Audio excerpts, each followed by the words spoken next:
വ്യാപക നാശനഷ്ടം. ഇടുക്കിയിലും കോട്ടയത്തും ഉരുൾപൊട്ടി. 4 പേർക്ക് ദാരുണാന്ത്യം.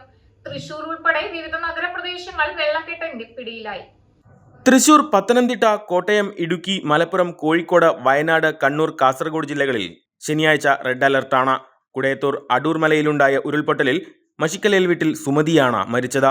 വാഗമണ്ണിൽ വീടിന് മുകളിലേക്ക് മണ്ണിടിഞ്ഞു വീണ വൈക്കം സ്വദേശി 72 വയസ്സുള്ള പ്രഭാകരൻ നായരും മരിച്ചു. പൂഞ്ഞാർ തെക്കേക്കര പയ്യാനിത്തോട്ടത്തിൽ വീടിടിഞ്ഞു വീണ് മണക്കാട്ട് റെജീന, മകൻ ജോസഫിൻ എന്നിവർ മരിച്ചു. ഉപ്പുതറയിൽ പോലീസ് ജീപ്പിന് മുകളിലേക്കും മണ്ണിടിഞ്ഞു വീണു. പോലീസുകാർ വാഹനം നിർത്തി ഇറങ്ങിയതിനാൽ ആർക്കും പരിക്കില്ല.